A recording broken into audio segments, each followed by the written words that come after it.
if you get that sweet spot that with a very few but critical ideas, everyone gets like that aha moment, then it's how you can get 300 people to get on board and drive value for the organization. Hi, I'm David, and this is Build to Succeed from Very Good Ventures. Today we meet with Jorge Coca, Head of Engineering at VGV. In this episode, Jorge talks about his experience at BMW as a very early adopter of Flutter, and how that experience impacted his engineering philosophies. I hope you enjoy. There's a lot to learn. Now, Jorge. Hey, Jorge, welcome to the podcast. Great to have you here, given your leadership and at VGV and in the Flutter community, and just as a good friend of mine. So welcome. Thank you. Thank you for having me. Let's get us started. I know some things about you that maybe some people don't know, such as in the background here, you have some guitars. I know you're an avid musician, have been in a band, and also are a big time chef. Love making paella and other things. And so to get us started, I was wondering, do you find any parallels between cooking and coding, or music and engineering? Yeah, actually, I think that you have to understand that like it's something that like it's very, I mean, if you can be very precise, right? If you want to do those things right, you gotta understand kind of like the foundations. But then once you do, there's a lot of freedom to go and explore, right? So you kind of like find coding like the same thing. It's like once you understand the foundations, you can all of a sudden like go and explore uncharted territories and like try to innovate and all those things. So in a way, like those activities that can be very stressful sometimes, once you feel comfortable in that space, actually can be very, very relaxing, right? So yeah, no, it's something that like there's a lot of similarities there. Yeah, very cool. I mean, cooking, you have recipes, music, you got your sheet music, but both of them, you can do a lot of improvisation. And same with coding. Absolutely. Yeah, yeah. Cool. Like that's why you can think almost like, like a jazz improv session, like a hackathon, right? Or like yeah, there's a lot of parallels over there. Very cool. So you've had a very impressive career journey to your current position at VGB. I was wondering if you could kick us off by giving us a story of how you got here and maybe highlight some highlights from your career along the way. Oof, how I got here. First of all, like it's almost a coincidence, right? Because I'm living in the United States and I'm Spanish. I'm from Spain. So that's like the first thing, like how did I jump like the ocean? I was studying in Spain engineering, and like in Spain or in Europe, we have this thing called the Erasmus program. And the last year of college, like they give us like the opportunity of like studying abroad and kind of like get still your degree from your home. So I was exploring that opportunity, but actually, like, um, the the person that I was dating back then, instead of like wanting to go to Europe, she was like, "What if we go to the United States?" That was a big leap for me. Not only because like the education in the United States it's quite expensive, it's because like I'm the first person in my family going to college. It was like something totally, pushing me out of my comfort zone. But actually, my family was very supportive. This was out of right after the recession, 2008. Money was short, but like they were like, "Hey, this is your education. This is your future.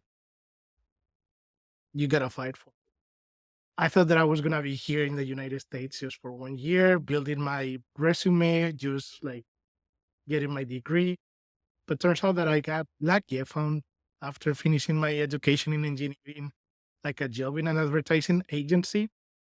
And that's how everything started. I was like very into Ruby on Rails back in the day, even though like actually I didn't study computer science or anything. My background is in telecommunications engineering. So in theory, I learned how to put rockets like in orbit. Don't trust me to do that, by the way. Like they would not land. Um, but like in that journey, I took a couple programming classes. And fun fact, I actually failed my programming classes too at the first attempt. We'll cut that part out. We'll edit that out. Yeah. But it's because to me they were very abstract, those classes. But once I started learning about user experiences, like how to build websites and all the stuff, there was something that clicked on me. Like all of this I understand what a link does or like what a button does and everything, like everything clicked. And so I started working for this advertising agency, and that's how I got even introduced to this idea of like how to work for clients, how to be part of like a creative studio. And that was super interesting to me because like you are exposed to a blank canvas and you need either to design like a campaign or like try to solve like a problem that doesn't exist. So it wasn't very engineering focused, it was a little bit more creative, but that already started giving me hints of like what being a consultant means. From there, I jumped into a company called SPR here in Chicago that is like a very well known, like local kind of like consulting company. And that is kind of like where like the first place where I started being a little bit more like hardcore into engineering consulting. I started working with Expedia. Before it was Expedia, actually they were Orbitz, the kind of like online travel agency. And I got super lucky because I started working with the Android team, and this is one of those in which, like, even though I was the consultant, I feel like I learned from them more than I was able to help them.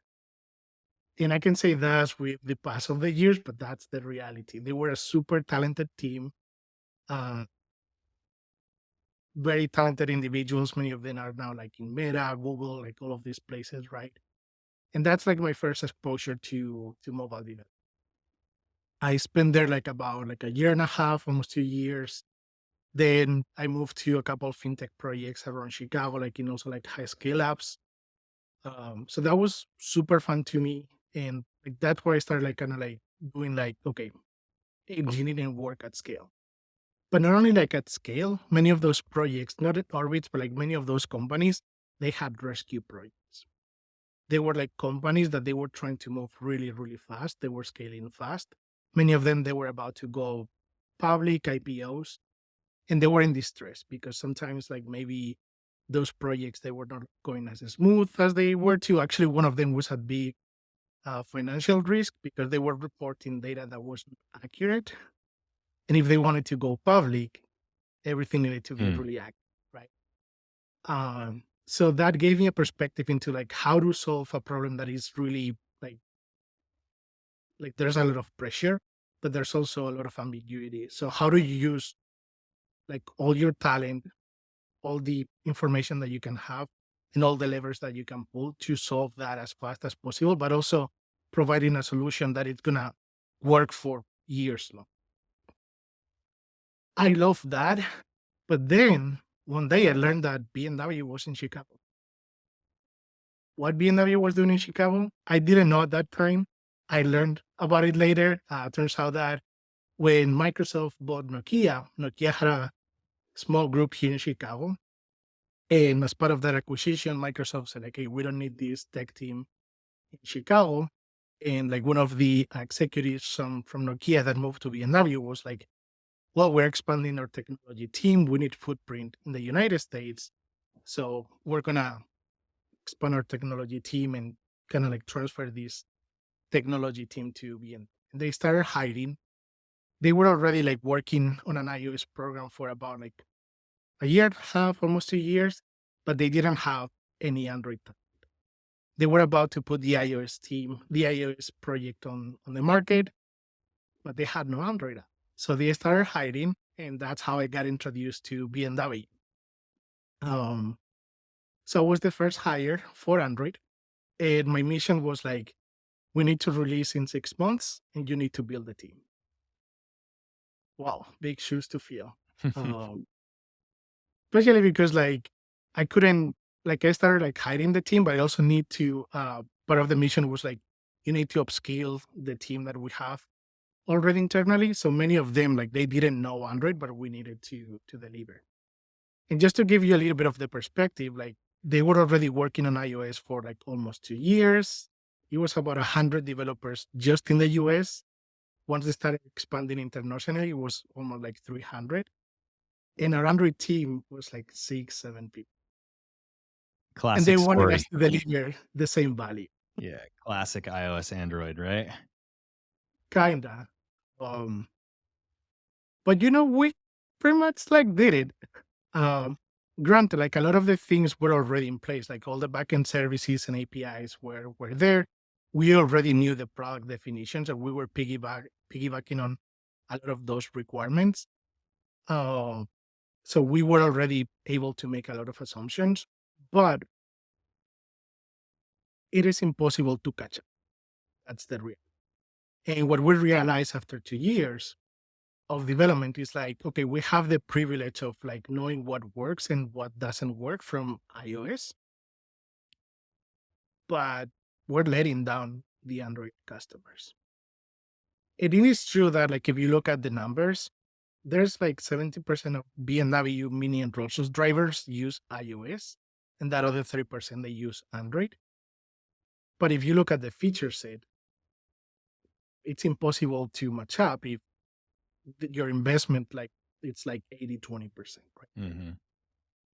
I was very vocal about like, hey, this is not just a matter of like putting more engineers or anything like that. Like our customers are complaining, but also like it's a problem for the company. Um, Once we realized that like this application was like a source of revenue for BMW, Mini, Rolls, but not only even for the brands, like for the car dealers, like for a lot of people like in that ecosystem, right? And you're like missing out on 30% of that revenue. There's a lot of people saying like, hey, I want that piece of. We even had our own internal efforts to kind of like do something custom with web frameworks and all the stuff, trying to see if we can help iOS and Android to ship at the same time. That experiment did not work. And that's how we kind of like start exploring what can we.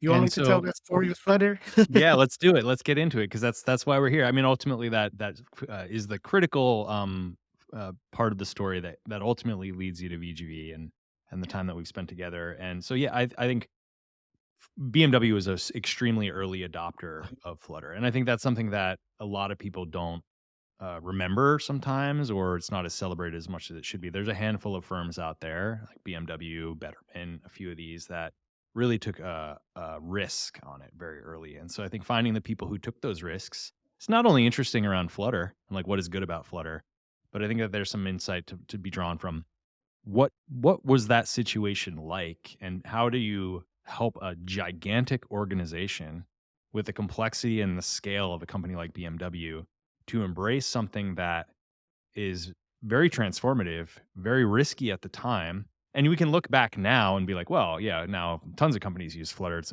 a very safe choice now, but at the time it was not a safe choice. I No. think there's something really important to unpack there around how do you like that's innovation at its core. It's innovation is not following because all of your competitors are doing it, right? Innovation is taking that bold risk when no one else. So what was that situation like and how did you get that through? Yeah, so let me set the context. This is 2017. So almost 8 years ago. Uh, when we talk about BMW as a technology company, or actually what I was responsible for, is not just BMW. BMW owns BMW, Mini, Rolls Royce, but also sometimes these car manufacturers, they do collaborations between brands.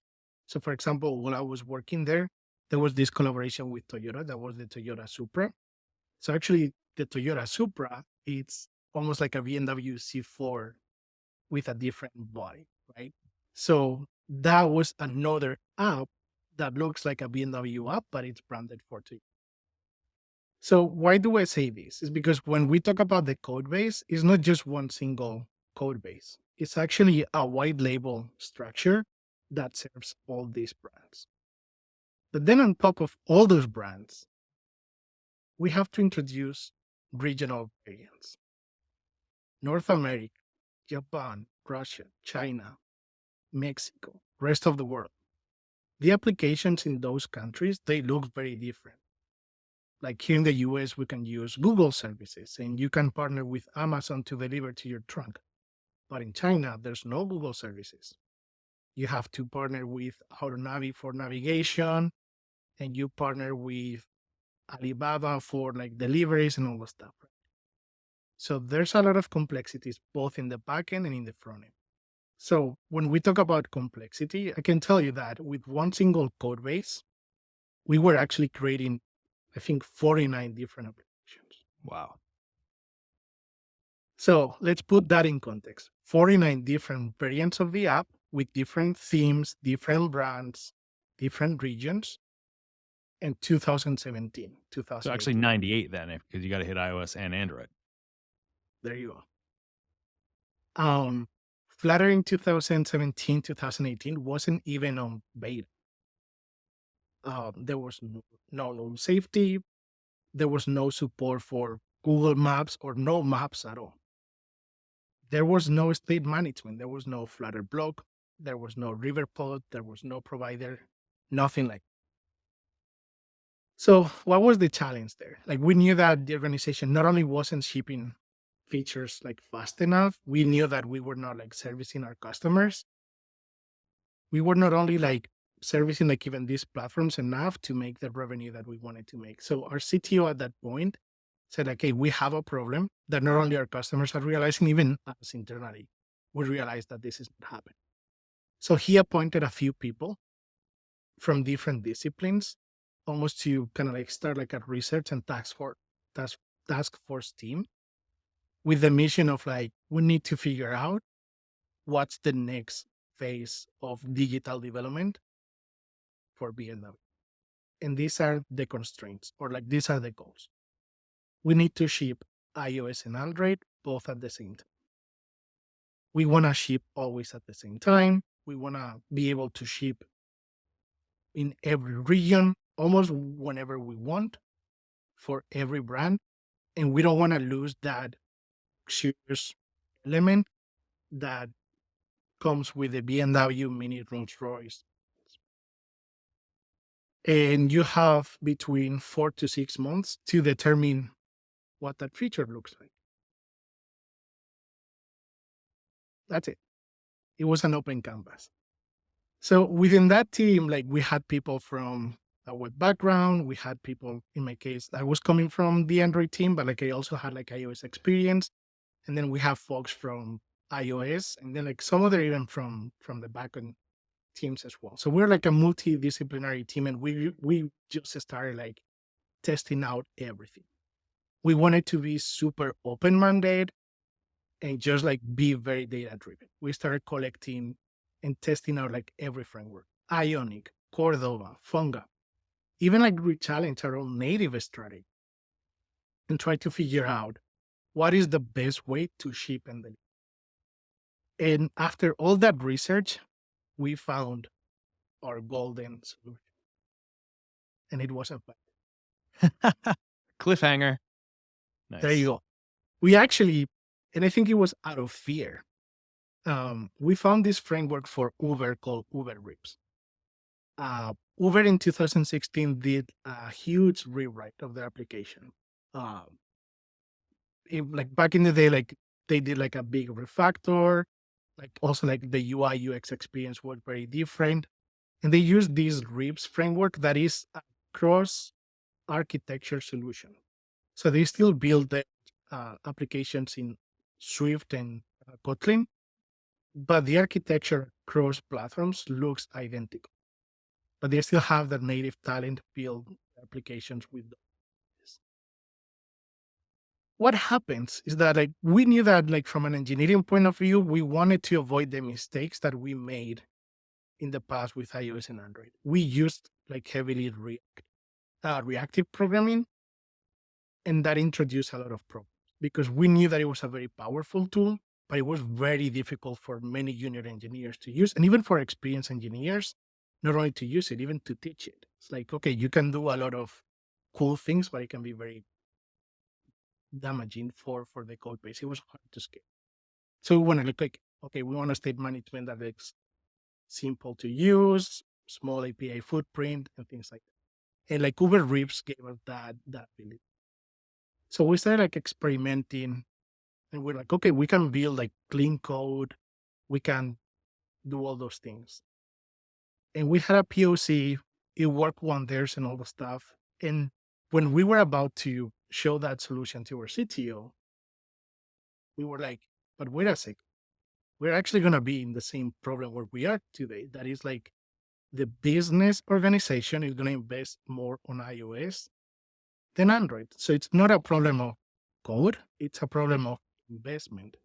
We cannot give them like even like the minimum option to invest more on one platform than the other.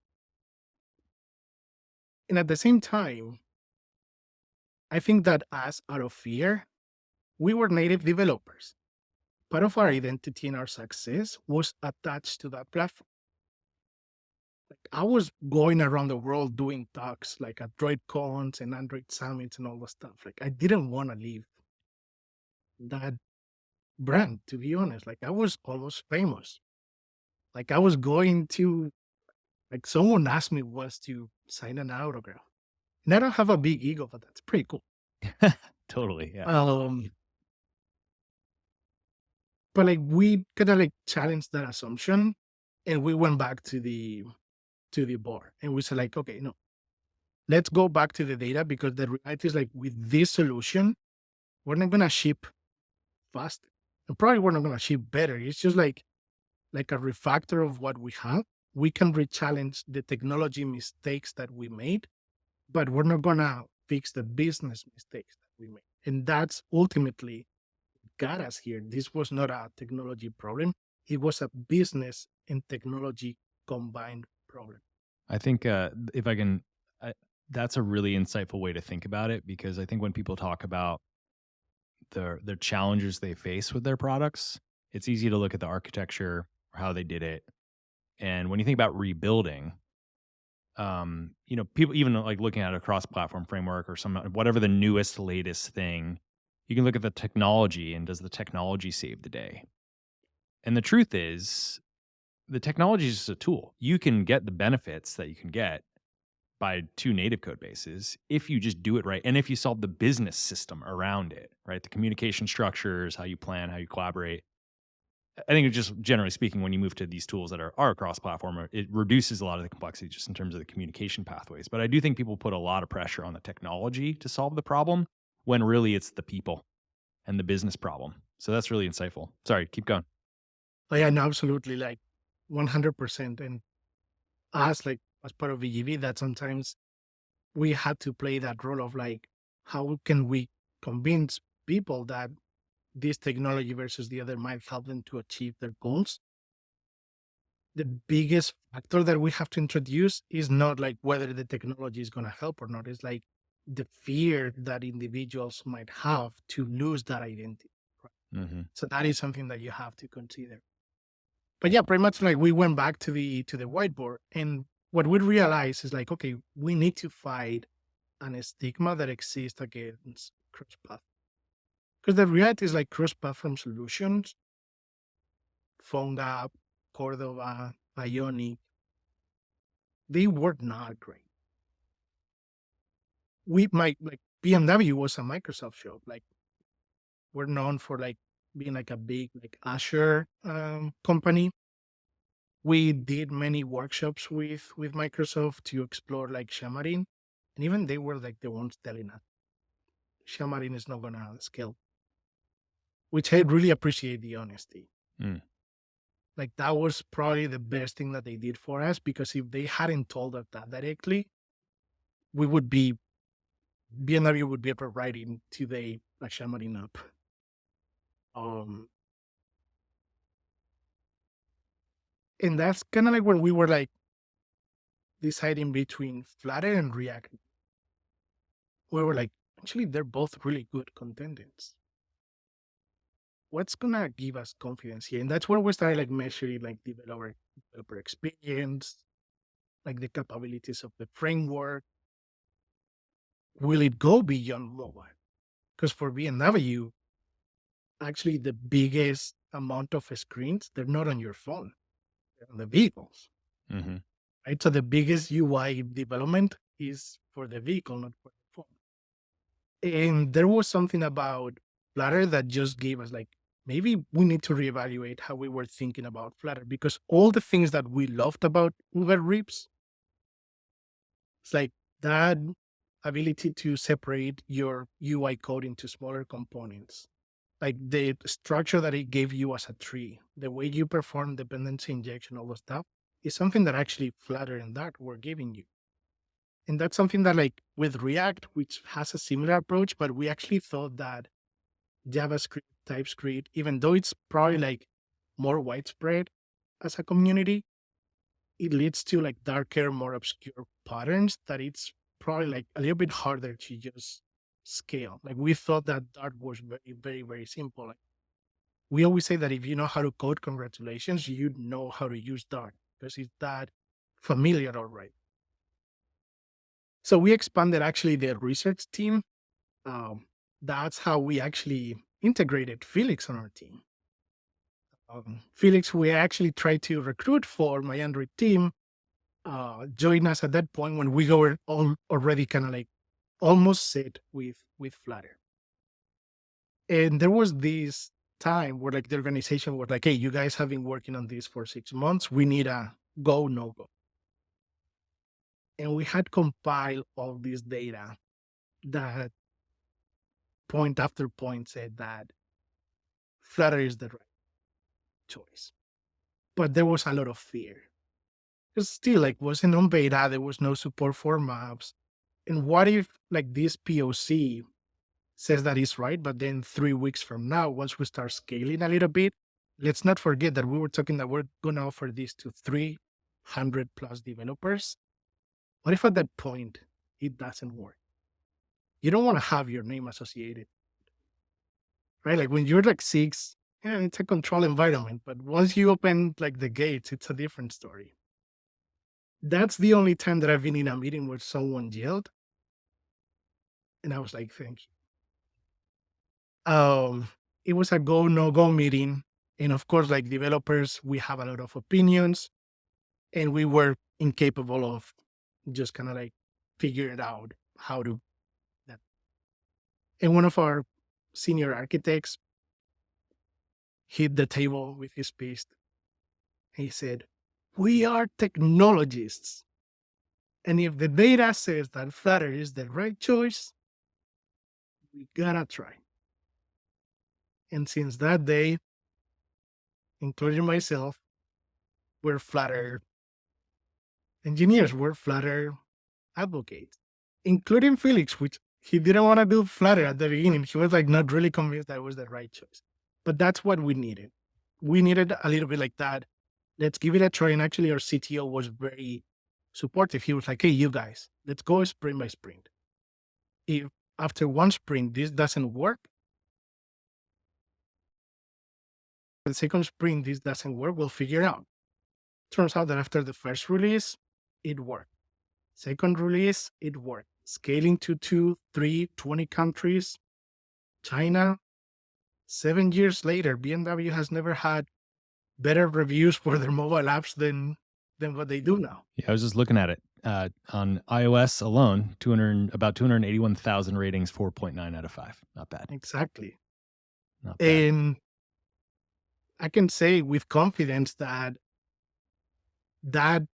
probably like that, making that decision, being part of that team, is one of the highlights of my career. Yeah. Well, you've highlighted a few things there that I think are important. Like one is you took a methodical approach to get data, right? So to even be able to have that point where they can bang the fist on the table and say, if the data supports this, we should make that call. So you guys were able to get the space to collect that data and have that data-driven mindset to do it. So I think that's maybe point number one for somebody looking to do something innovative or risky is like, how do you collect the data so that you can make the choice based on data, not just who likes what. A lot of technology choices, whether we like it or not, I think are made by the senior people on the team on whatever's cool and new and whatever they like right now, you know? So that's number one, data. I think the second thing is like firm decision-making, right? Like that, to get all in the room and have that go no go moment where you have to make a call. Yeah. Otherwise it can just languish and you never take that next step. I think the other thing that I've heard from other people that we've talked to that you're describing there is the space and the belief from the leadership to let you explore and try it and have the room to let it materialize and really prove its concept. I think, sometimes people set really aggressive goals or deadlines or outrageous sort of objectives that are hard to know. And like that risk of failure, that sort of, the safety of, hey, we're going to explore this, and if it doesn't go right, that's okay. That's part of it. Fail and learn. And to some extent, with the Uber solution you guys had, you kind of had already gone through that process, and that one didn't quite work out. But you had clearly a leadership and team structure there, and culture of experimentation. And I think that's like really important that engineering leaders out there really evaluate their own culture. Like, do they have that culture of where failure is acceptable, and because you want to learn from it, and you have to take those risks and explore. And then I think that though that was a journey that to me, like those 6 months, they transformed me. I think that that to me was so transformative because it's what made me almost start growing for the first time as just thinking from, oh, it's the code, what's important, and start thinking more as like, this is how technology relates to the growth of a business, or like, this is how technology impacts like the opportunity for a business. And I think that that moment for me was crucial just to connect the dots, right? Like, I think that that level of maturity is something that was a game changer for me because leadership was talking to us straight with clarity. And I think that it also set a place in which like everyone felt that had a level of ownership and agency that was incredible. We felt like we were like we had a say in that part of the process, right? But at the same time, we felt like, and probably they were feeling a lot of pressure too. They were doing a great job, like not hiding that pressure, but like they never kind of like they were never pointing fingers or like kind of like putting that pressure on top of us. And I think that that is something that I also take with me, hopefully as a leader. Hmm. Yeah, I mean, we got to keep in mind, we got to reiterate what you're saying. That was 8 years ago. At the time, that was a very risky choice. And so, first of all, if anybody out there is considering Flutter, uh, BMW had this incredible outcome in a moment when you were doing your own data. You didn't have market data you could rely on. So the question would be like, if you're in a company out there doing like, whoa, like what are you waiting for? you know, you got 8 years of data that says this is a good thing to do. So lots there to unpack. But since then, 8 years have gone by. Right. You continue to grow and scale that team at BMW, and had the success that came out of the outputs of you guys going through that process of selecting it, standing up, building it, deploying it, getting it all out there, and then ultimately landing on BGV and being here now for 4 years or so. And I'm curious, is it 5 already? When you Almost. I guess so. Yeah, yeah, yeah. When you look back from, like, where you are today, it sounds you had some kinda key takeaways. Like, those formative years or that experience you went through, if you were to distill out how it influenced your engineering approach or your leadership approach, are there, like, some key things that when you reflect back, like, those formative moments that change really was like, what was the key pivot?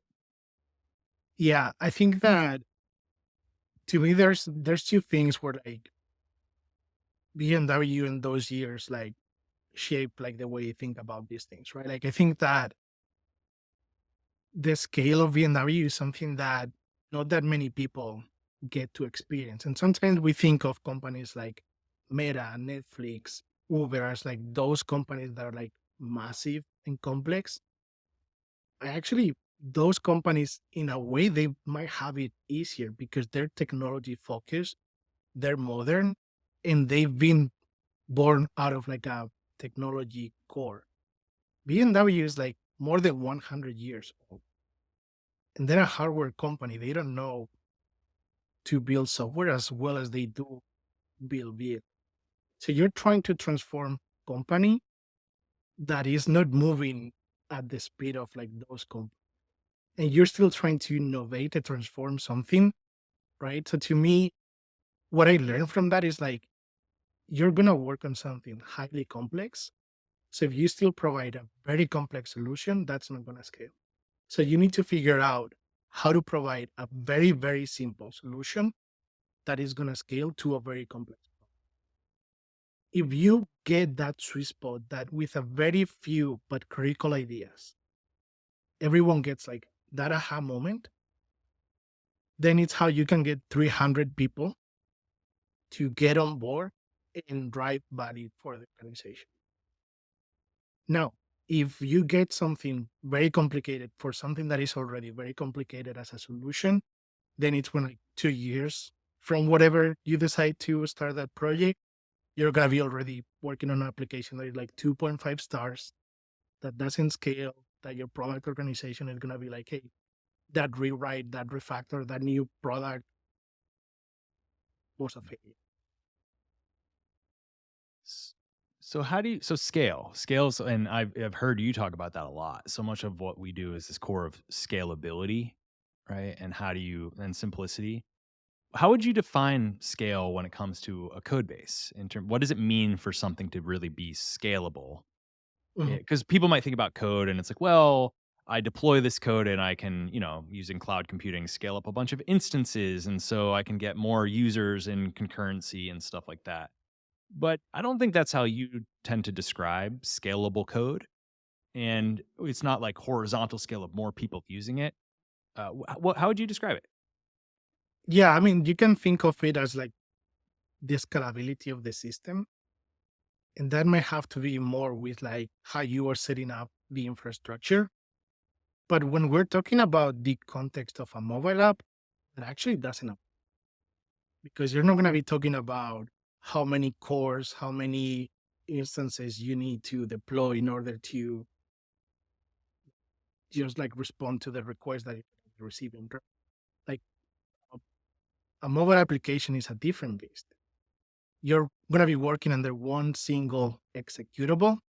So to me, it's like, how can you help one or a n number of developers, and that n number of developers is unknown for an startup that is just about to start. Maybe just one, it may be two, it may be three. But for a company like, I don't know, American Airlines, depending on the product, it may be 25, 50, 100. So how can you build a foundation that without pain can help you to achieve those goals along the way? And I do think that there's a series of like steps and rules that without over engineering can help you to be, because I think that that's when like people get like, oh, you're over engineering for something that is not going to happen. And I do agree, there's like over engineering steps that like it's too early, that was unnecessary. But there's some other stuff that is like, you're almost getting the, like, if you apply these things that is almost for free, you're just preparing your case in case of whether that's going to happen or not. But like, it's not introducing either like pain points, it's not introducing like anything that is harm to your code base, and still is going to set you up for success. Whether the day you have one more developer, one less developer is going to be contributing your code base, right? So to me, scalability, depending on the context, is something different. But in the context of like user experiences, is organizing your code base in such a way that everyone that is going to contribute looks at the code base in a relatively short amount of time and they feel like, oh yeah, they asked me to contribute in this particular feature, and I don't need to have the whole context of the code base to be targeting to where I need to contribute. Yeah. I read something recently. I don't know the actual number, so I'm not going to put it out there, or certainly won't be held accountable to this number. But it was like an engineer at a big company ends up spending like 10 to 20% of their time actually writing code, and the rest of the time is like understanding like what to do and what's going on. So the more you can in your engineering make it so that that understanding is easier and more consistent, um, just even a 5% increase in developer productivity time, Mhm, even just a small percentage across a very large team, that's like real business impact. mhm. So yeah. Um, so given the name of this podcast is Build to Succeed, and obviously you're an engineer and you've built a lot of things, both through the experience here at BGV and at BMW and in your history. What do you think? What does success look like when you're building something? Like as an engineer and as a leader of an engineering team, what is success really? It depends on the context. And for example, for us as consultants, it depends on the context of the client, right? And that is something that we have to understand. Like if we are working, let's say, with a startup that is trying to make a dent in the world, it might be how to find market fit as soon as possible because they have runway and they don't want to have like infinite expenditure or something like that. But you might work with a different partner that they're in rescue mode. Is like, okay, how can we bleed in as soon as possible because we need to turn this around and start adding value for the business, right? So to me, like in the context of consulting, is like, how can we help a client to identify not the symptoms, but the true pain points, and then orient, in this case, the technology group or product teams or whatever to truly solve, right? Now, if you're building, in that case, like, so like a different product or something like that, is trying to identify where do we hit that sweet spot. But like I think for technology team, the way I try to coach our teams, like what do we do with technology that is going to help us to ship faster and ship safe, right? Ship faster because the sooner we can just go to the market, especially we can say with confidence in partnership with our product team that we're adding value. To be honest, the more revenue, the more profit we can bring to our business. And that idea of like ship safer is that what can we add to the process without losing velocity, at least maintaining velocity, that is going to help us to release every single time with more confidence. Because what we don't want to do is to just put a release that might be detrimental to the business, to our customers, that all of this sudden gets us farther away for the particular goals that we might set up for that business. So to me, that's what success looks like. And shipping faster, shipping safer, you could look at that and say, well, one way we could ship faster is by adding more developers, right? Or we could ship safer by having more testers or something like that, right? And we can solve it in a bunch of different ways. I think that was the way that a lot of people solved problems for a lot of the last decade, especially with like more offshore developers, and you could just I'll just hire 100 more developers, and we'll just go faster that way, and I'll hire a massive QA team that will feedback that loop. But those are not sustainable solutions, right? Because they don't scale, they're expensive. People are almost always the most expensive part of a technology solution. So that's where the tools come in, and making sure that the culture, the teams, the dynamics, and that's a theme sort of throughout your story today is it's not just the technology. It's like how you use it, the teams around it, how you think about it, how you communicate, this safe space you create for risk taking and for experimentation, and use the technology not just for the outcome, but to make your team itself also better. Yeah, is that how to balance that strike between the talent, the tools that you use, like using Flutter has been a game changer because all of the sudden you can, if you're building iOS and Android, you can target two products at once. Mm-hmm. But the wrong talent might actually help you ruin two products at once, right? So it's a very twisted way of looking at the same thing, but like that's the reality. But like if you have talent that can help you even to move faster, the gains might not be 50%, maybe even more, 60, 70%, because you can move faster in targeting like a larger surface of platforms, right? Then like the tools that you incorporate to the process, right? Like even with AI, now we have like assisted uh, coding tools, assisted like feedback on pull requests and like CI/CD and automation and all those things, right?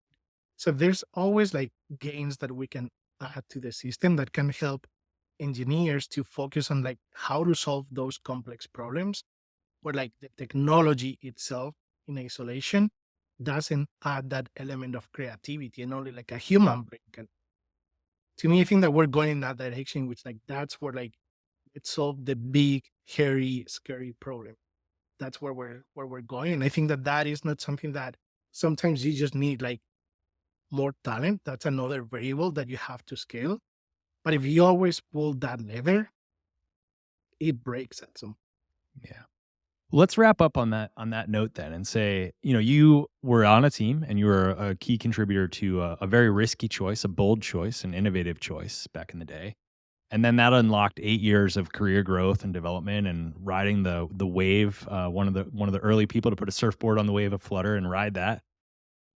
And, I think when you look back, Flutter definitely has disrupted how we do user experiences and what teams can do. And yes, there's many ways to do it, but it's certainly a great way. And there's a huge amount of advantages to it that have really benefited both of us personally and the teams that we work with and the companies we've consulted to and all the teams using Flutter.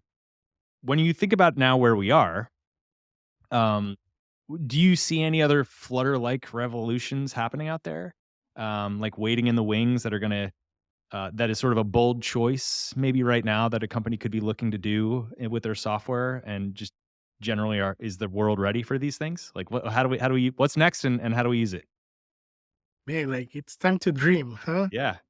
Um, I think that we're at a very interesting point um, when it comes to like experiences. Because I think that the two-dimensional world, it's very mature at this point. Like everything that we see through on a screen, like web experiences, mobile phones, they're quite mature at this point. Actually, that's where you see probably less innovation. And that's why tools like Flutter can exist because now they can solve the productivity problem.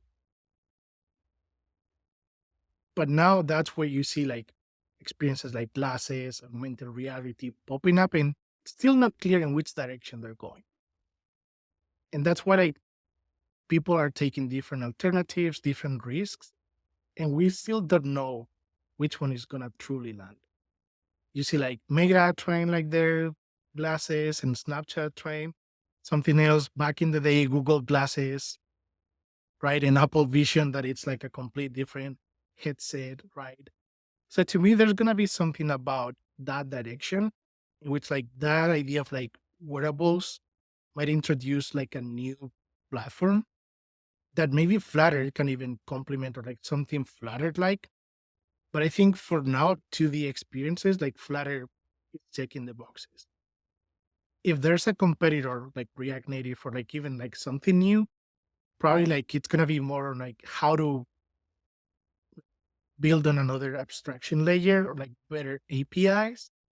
But as a concept, I think that we're already kind of like in that space where like it's pretty strong. Now, to me, there's an space in here, especially with AI, that like I still think that is quite complicated. That like there's if you look at like the different cloud providers and their catalog of services, you need almost a PhD to understand it. And maybe this is my own personal battle, but like the promise of cloud was like, oh, this is gonna be easier than like owning your own servers. I don't know if it's easier anymore. Like just like there's 20 different types of databases and 20 different types of storage and Kubernetes and like managed deployments and all that stuff. Like I think that it's a beast that we're not kind of like moving into like a simpler problem, even though it's a complex problem. But like I don't think we're offering necessarily a simpler solution. Mm. Yeah, it So definitely to seems like me, those are not driving towards simplicity at all. yeah, They're driving towards more options. and there are tools like Firebase, for example, like that they offer like a lot of simplicity in that space, but it's not solving the complex problem. I think it's just because they're reducing just to a limited set of options. Like, oh, if you are like especially like they work really well in like, hey, you're building your greenfield project for the first time, and if you're this type of kind of like project startup and all that stuff, right? So to me, that is an area in which like I would love to see way more innovation. Just it feels like you can scale and do something that is still sophisticated without like needing to deploy an army of tools and engineers. Well, that's awesome. Thank you, Jorge. This has been such a insightful conversation. I think hearing the story, I mean, your experience at BMW is like an OG Flutter experience getting or very early on. And I think you and the team who did that are unsung heroes of unlocking this new technology for hundreds of thousands of developers and teams all over the world. Really appreciate you sharing that. I think a lot of people who are either invested in the Flutter community already or are thinking about it have a lot to learn from your story and your experience. And so that's what this is all about, is getting that out there and unpacking your insights. I know we didn't even talk about the last 5 years of your I experience know. at VGB. So I think we're going to definitely have to do that again. But I know people are going to take a lot away from this experience, and that's why I think it's really important we highlight those early moments, because so much of your philosophies, I think, and your approach that you've driven into the BGV team, really the seeds and kernels of those were back in that experience, and it really helped unlock it for a lot of people. So thanks so much for spending a little bit of time and telling the story. Sounds great. Thank you for having me. All right. Thank you for joining us on Build to Succeed, a Very Good Ventures podcast. We hope you enjoy exploring the experiences and insights of leaders that have built successful digital products. Please take a moment to leave us a review, and don't forget to subscribe to get our latest episodes. Thanks again, and see you next time.